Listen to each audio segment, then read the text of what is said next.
और ये तूने वचन किया है परमेश्वर कि जितना भी दुराचारी से दुराचारी, दुष्ट से दुष्ट इंसान मन वचन और कर्म से मेरी शरण में आएगा तो मैं उसको क्या कर दूंगा, पापों से मुक्त कर दूंगा, निष्पाप कर दूंगा। ये परमेश्वर का वचन है। तो परमेश्वर के वचन कभी झूठे नहीं हो सकते। परमेश्वर की आशीष और वचन कभी झूठे हो ही नहीं सकते हैं। मैंने अपने जीवन में खुद आजमा कर देखा हुआ है। और ये जो ज्ञान है, ये जो निराकार सर्वाधार विश्वाधार परम तत्व को देखने की आपको दृष्टि मिली है, दिव्य दृष्टि मिली है, तत्व दृष्टि मिली है, ज्ञान दृष्टि मिली है, ब्रह्म दृष्टि मिली है, ये झूठी नहीं हो सकती। ये अनादिकाल से ये ज्ञान दृष्टि जो है चली आई है, सच है। ये संसार की दृष्टि अलग है, विचार की दृष्टि अलग है, लेकिन जो ये सदगुरु भगवान ने आपको ज्ञान दृष्टि दी है, इस ज्ञान को, इस ब्रह्म ज्ञान को, इस तत्व ज्ञान को, इस निर्गुण निराकार सर्वाधार विश्वाधार परम तत्व को देखने की जो विद्या है, ये जो इल्म है, जो ये पराविद्या है, इसको साथ संगत जी पहले मेरे सदगुरु भगवान ने इसको अजमा कर देखा, पूरा कसौटी पे कस कर देखा। तो सदगुरु भगवान को ये क्या लगी, सत्य लगी। ये बात सत्य है, ये ब्रह्म सत्य है, ये ज्ञान सत्य है, ये सब कुछ सत्य है। लेकिन उसके बाद में हमें भी थोड़ा संशय होता था। हमने सदगुरु भगवान के होते हुए इस ज्ञान को अपने समय में भी हमने पूरे का पूरा इसको जगह जगह पर जाकर शास्त्रों ग्रंथों का मंथन करके, संतों के पास बैठकर हमने इसका पूरा मनन चिंतन करके तर्ज मानते हैं, आइडल मानते हैं। तो उनको ये ज्ञान क्या लगा है, सच लगा है। और मैं आपको सच बात बता रहा हूं, जिस दिन सदगुरु भगवान ने परम पूजनीय सदगुरु शहंशाह लक्ष्य मुझे ये रहस्य बताया, तो मैं आपको सच बात बता रहा हूँ, मेरे को एकदम मेरा जीवन से रूपांतरण हो गया। मेरे बाहर से भी रूपांतरण हुआ, अंदर से भी रूपांतरण हुआ। और हमें ये मैंने एहसास किया, अरे आप कहाँ भटक रहे थे इस चीज़ को, ये तो गुरु मेरा सदा है नाले, ये हमेशा साथ है। सदगुरु मेरा सदा है नाले, प्रभु मेरा सदा है नाले, सिमर सिमर प्रभु आप संभाले। आप इसकी बंदगी करेंगे तो आपको संभालेगा। जब हम इसका काम ही नहीं करेंगे, सदगुरु का काम ही नहीं करेंगे, ये क्यों करेगा हमारा काम? ये कोई हमारा खरीदा हुआ है? सदगुरु हमारा कोई खरीदा हुआ है? नहीं। अगर सदगुरु हम कहा जाता बड़ा कृपालु होता है, दयालु होता है, कृपालु दयालु सदगुरु उनके लिए होता है जो सदगुरु के ऊपर कुर्बान होते हैं, जो सदगुरु के ऊपर कुर्बान होते हैं, अपना तन मन धन वचन कर्म सबसे कुर्बान होते हैं, उसके ऊपर सदगुरु मेहरबान होता है। ऐसा नहीं है विचार आंखें बंद करके बैठ गए और क्या जी मेरा सदगुरु मेहरबान। क्यों हो जाएगा तेरा सदगुरु मेहरबान?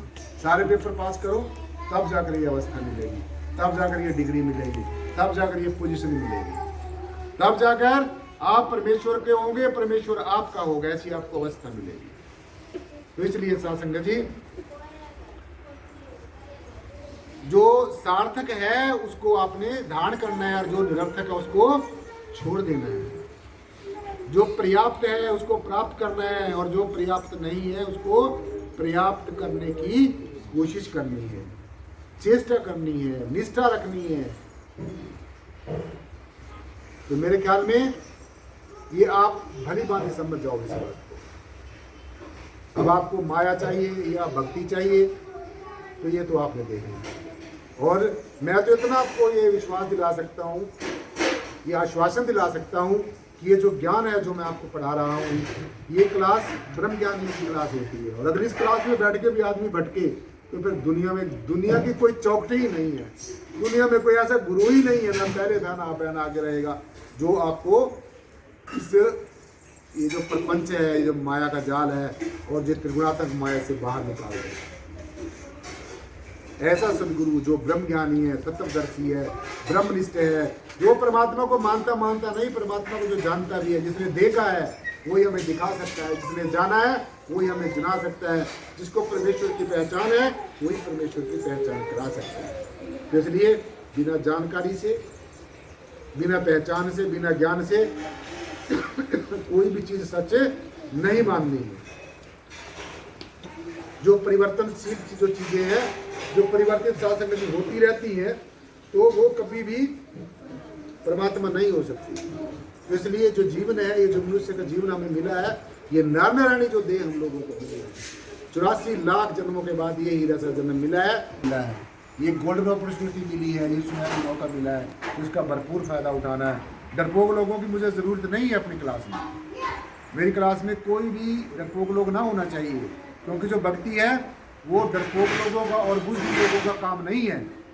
ये उन लोगों का काम है जो सदगुरु के ऊपर कुर्बान हो सकते हैं। अगर मेरा सदगुरु मेरे ऊपर मेहरबान है, अगर तू मेरे ऊपर मेहरबान है, तो मैं भी तेरे ऊपर कुर्बान हूँ।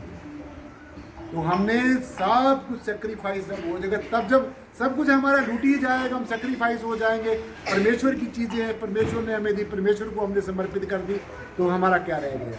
फिर बीच से माया खत्म और आपकी भक्ति शुरू। तो ये भक्ति मार्ग पर जानने के जीवन चलता जा रहा है। ये प्रवाह है, एक नदी की तरह बह रहा है। ये प्रवाह है, ये जीवन जो है एक प्रवाह है, एक नदी की तरह बह रहा है ये। और जो पानी होता है, अगर वो एक जगह खड़ा हो जाए, चाहे वो कितना भी स्वच्छ जल हो, कितना भी शुद्ध पानी, कितना भी प्योर वाटर हो, वो एक जगह खड़ा क्या हो जाता है? गंदा हो जाता है। और चाहे पानी कितना भी गंदा हो, अगर वो बहता रहे तो वो क्या हो जाता है? स्वच्छ हो जाता है।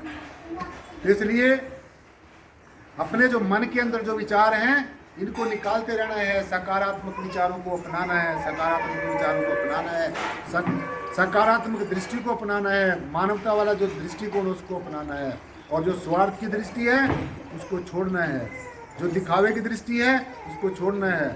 सदगुरु के सामने हमारी कोई चालाकी नहीं चलती, कोई चालबाजी नहीं चलती, कोई होशियार नहीं चलती, क्योंकि सदगुरु भगवान को ये चीज़ें सब हमारे से ज्ञात हैं। अभी आप लोग उन पेपरों को पास कर रहे हो, और सदगुरु भगवान उन पेपरों को पास करके एक पोजीशन उसको मिली है। उधर you will have to qualify all the test, सारे आपको पेपर पास करने हैं, तब जाकर आपको ये मुक्ति। ऐसे नहीं मुक्ति कोई ऐसी नहीं कि आपको कुछ खिला दे और आप मुक्त हो गए।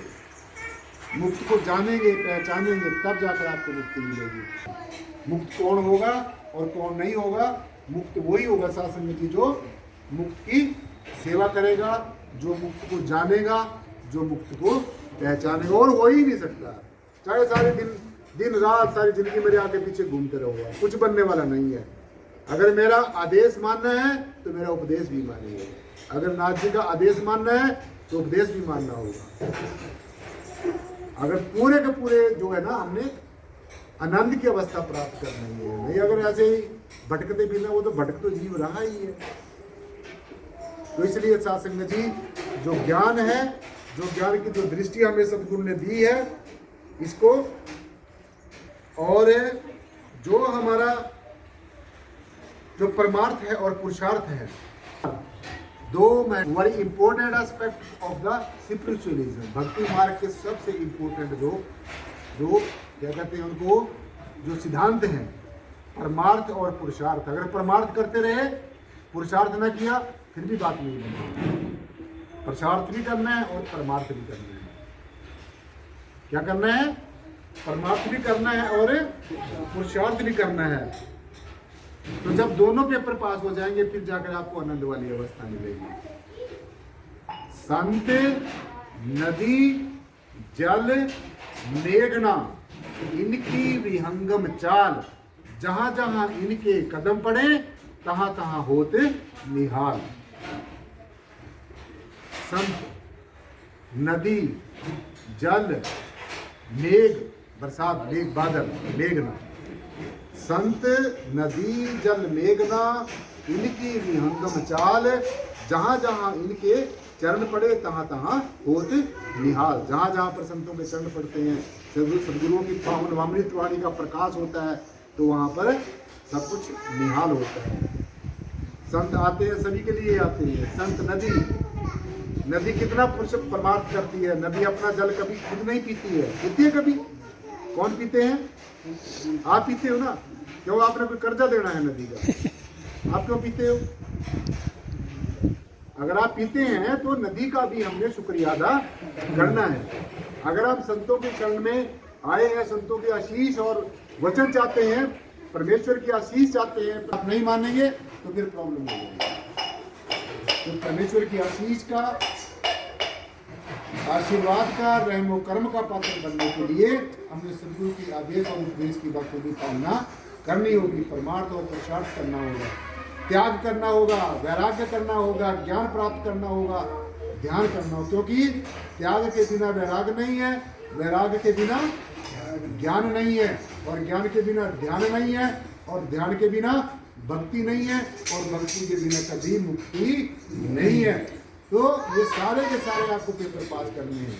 त्याग भी होना चाहिए, वैराग्य भी होना चाहिए, ज्ञान भी होना चाहिए, विवेक भी होना चाहिए। तो सारी की सारी बातें आपके पास होनी चाहिए, तब जाकर आप मोक्ष और मुक्ति के अधिकारी हो सकते हैं। अदरवाइज जैसे अज्ञानता के वश नासमझी के कारण हमारे पूर्व के जो जन्म चले गए साथ संग जी, ये जन्म भी ऐसे ना चला जाए। तो सचेत रहना है, इस बात के लिए सचेत रहना है, आगे से सचेत रहना है, आगे से समझना है।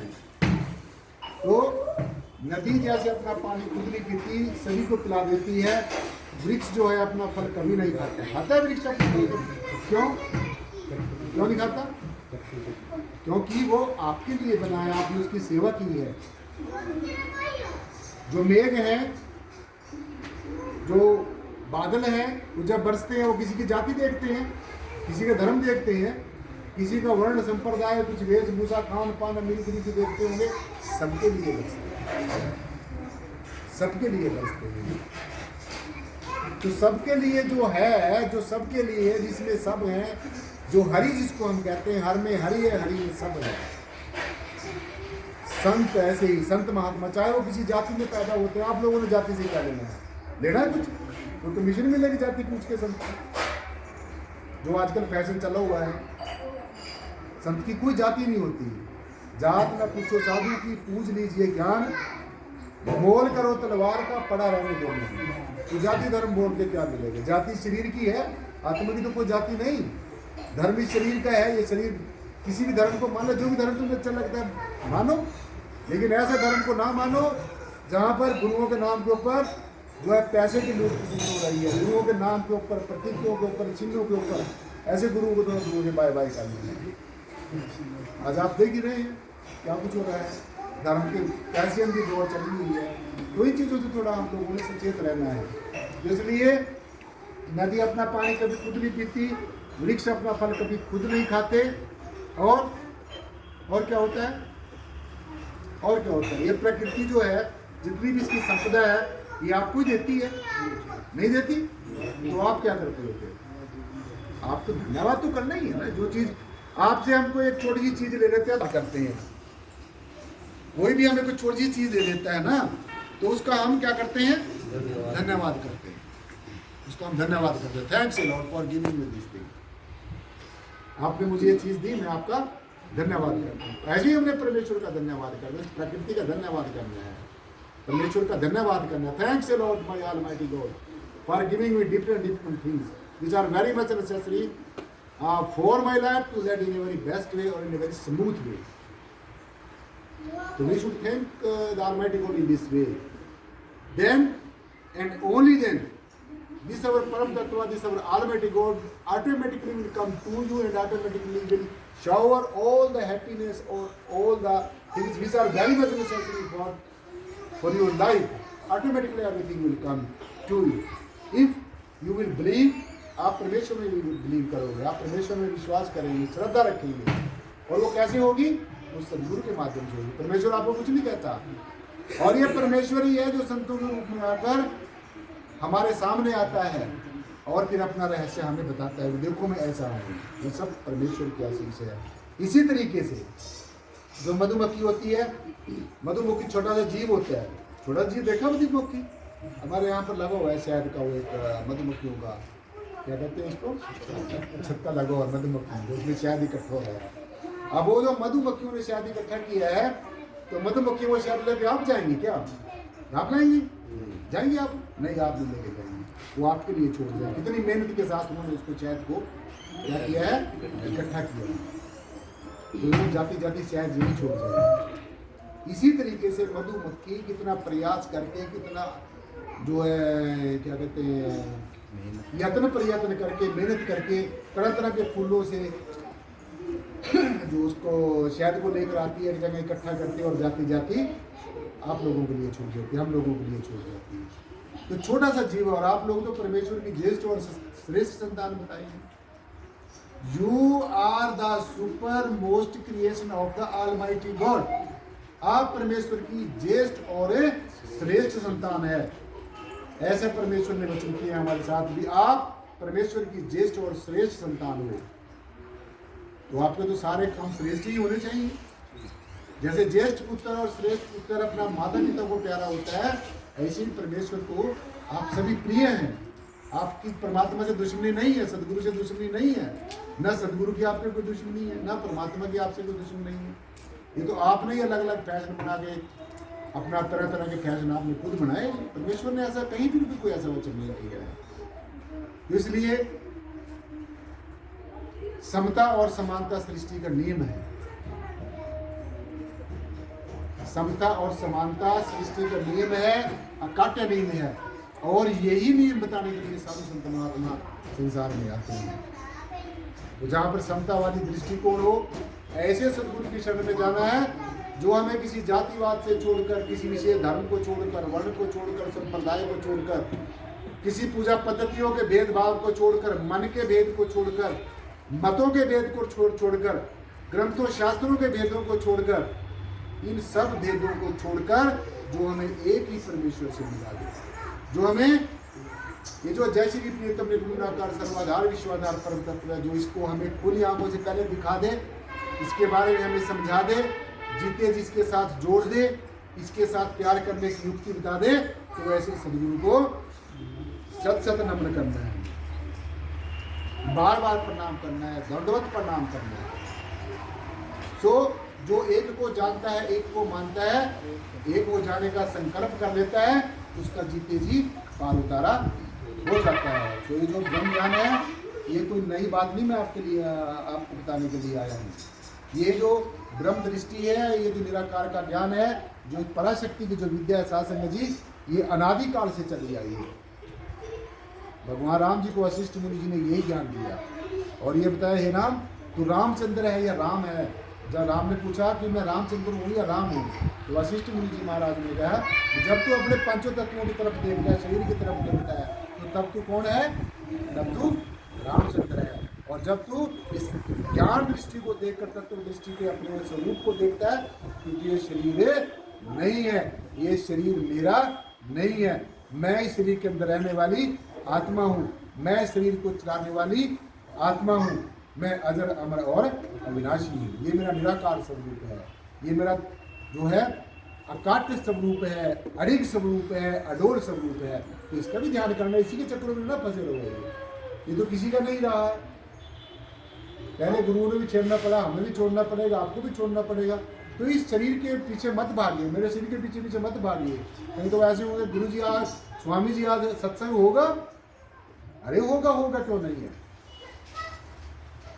तो इसलिए यहाँ पर खासकर हरियाणा वालों ने ये बात नोट करनी है। यहाँ पर ये आपका जो निराकारी जागृति मिशन का आश्रम है, यहाँ पर संडे को सत्संग होना ही चाहिए, यहाँ पर ज्ञान चर्चा होनी ही चाहिए।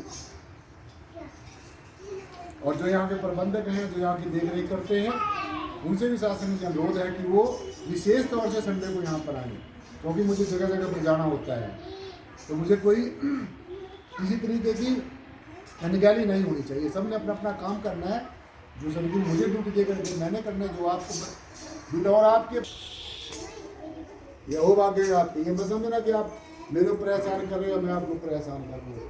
हमारे में से कोई एक दूसरे का एहसान मंद नहीं है। तो सबने ये बात अच्छे तरीके से पेश करनी है और सदगुरु भगवान के पावन श्री चरणों में यही अरदास करनी है कि ये सदगुरु हमारे ऊपर ऐसे ही अपनी कृपा बरसाए रखना, ऐसे ही हमारे ऊपर अपना रहमो कर बना के रखना है। आज जो मैंने आपके समक्ष जो बेनती रखी है, जो आज की जो ज्ञान चर्चा आपने चरण की है, उसके ऊपर घर जाकर भी विचार करना है, विश्वास से निकलना है, अलगाववाद से निकलना है, मन के भेद और मत के भेदों से निकलना है, जाति धर्म वर्ण संप्रदाय के भेदों से ऊपर उठना है, बाहरमुखी कर्म कांडों से ऊपर उठना है, अंतर्मुखी होना है और संसार और विचार की दृष्टि को छोड़कर ज्ञान दृष्टि को अपनाना है, इस तत्व दृष्टि को अपनाना है और उठते बैठते चलते फिरते परमेश्वर की बंदगी करनी है, खुदा की इबादत करनी है। आप सदगुरु का काम करोगे, सदगुरु आपका काम करेगा, क्यों नहीं करेगा। और चाहे लौकिक जगत के काम है, चाहे अलौकिक जगत के काम है, ये अच्छी तरीके से नोट करो। आपके क्यों नहीं होते, भला क्यों नहीं होते, पता है क्यों नहीं होते आपके काम? लौकिक और अलौकिक जगत के काम क्यों नहीं होते? इसलिए नहीं होते कि आपको अपने सदगुरु के ऊपर इतनी श्रद्धा नहीं है, इतना विश्वास नहीं है जितना आपको होना चाहिए। हमारा तो कोई काम ही नहीं है, आपका क्या काम है? आप सदगुरु के ऊपर कुर्बान होंगे तो सदगुरु आपके ऊपर मेहरबान होंगे। बताया ना भी साहब मेरा मेहरबान है, ऐसे नहीं भी सारी जिंदगी गाते रहे बजाते रहे साहब मेहरबान हो जाएगा। पहले पाया है फिर गाया है, पहले पाना है जानना है। पाया तो पहले है ही है, इस रहस्य को जानना है। परमेश्वर पहले ही पाया हुआ है, आपने जानकारी करनी इसके बारे में, इस रहस्य को समझना है। इसलिए जब मीरा ने इसको परम श्रद्धेय परम पूजनीय सदगुरु रविदास जी महाराज, संत शिरोमणि श्री गुरु रविदास जी महाराज की शरण में जब मीरा गई, जब सदगुरु भगवान ने उसको इस रहस्य का पूरा पर्दा उठा के दिखाया और इस रहस्य को समझाया कि मीरा जो तेरा असली स्वरूप है ये वो है जो मैं आपको दिखा रहा हूँ, जो मैं आपको समझा रहा हूँ, ये अजर अमर और अविनाशी स्वरूप है। तो जब मीरा को ज्ञान हो गया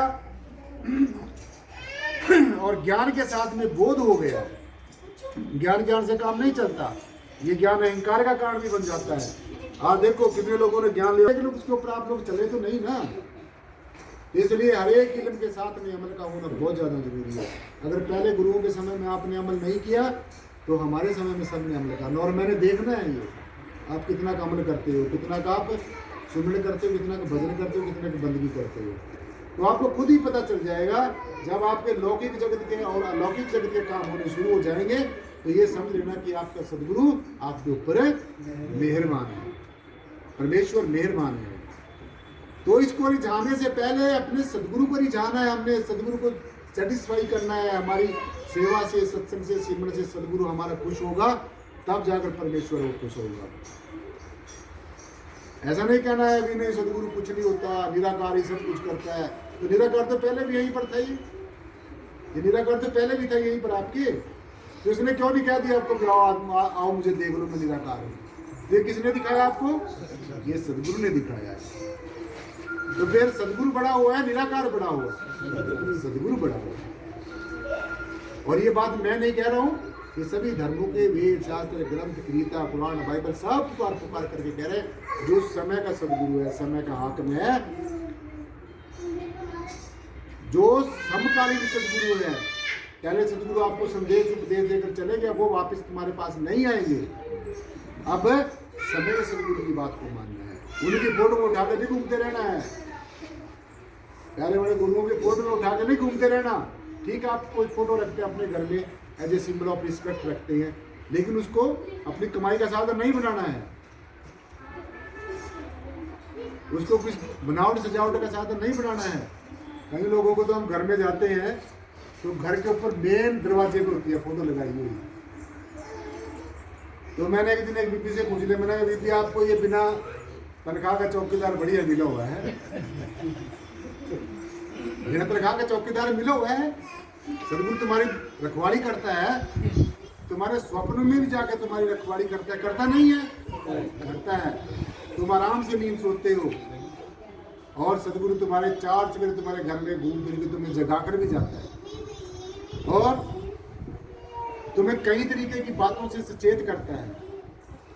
और जाने अनजाने में की गई जो भूलें हैं, जो तुम्हारे पाप कर्म है, दुष्कर्म है, जो जाने अनजाने में भूले हुई है, कुछ जाने हुए कुछ अनजाने हुए हैं, उनको भी माफ करने की, उनको बख्शने की जो पावर है, जो क्या कहते हैं, जो शक्ति है, वो सिर्फ और सिर्फ सदगुरु में होती है। तो जब हमें इतना रहस्य ये खोल कर बता दिया गया तो फिर अगर फिर हम भी ना माने तो फिर क्या करेंगे? तो इसलिए अपने और परमात्मा के बीच का भेद दूर करना, अपने और परमात्मा के बीच का भेद दूर करना है। ये सरकार है, निराकार है, इसलिए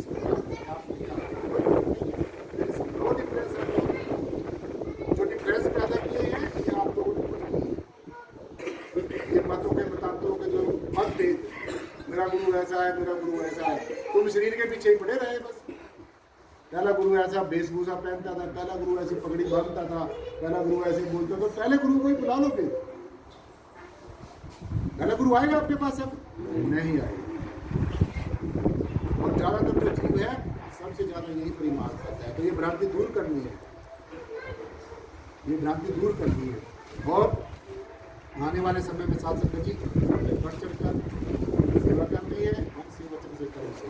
और सदगुरु के आगे ये अरदास करनी है कि ये सदगुरु, किसी से मेरी प्रीति टूट जाए लेकिन तेरे से मेरी प्रीति, किसी से मेरा रिश्ता नाता छूट जाए उसको बना लिया जाएगा, कोई संसार की चीज मेरे से गुम हो गई उसको किसी न किसी तरीके से प्राप्त कर लिया जाएगा, लेकिन सदगुरु मेरे ऊपर ऐसा रहमो कर्म करना, आप मेरी जो है उंगली मत छोड़िए। अगर गुरु की उंगली छूट गई, सदगुरु की उंगली छूट गई तो ऐसे भटक जाएंगे जैसे कि मेले में जाते हैं ना बच्चे, अपने बच्चों की जैसे उंगली पकड़ के जाते हैं, अगर एक बार उंगली छूट गई तो फिर वो मेले में डूब जाएगा। ऐसे ही अगर सदगुरु का दामन छोड़ दिया तो आपको बचाने वाला कोई नहीं है संसार के अंदर। ये रिश्ते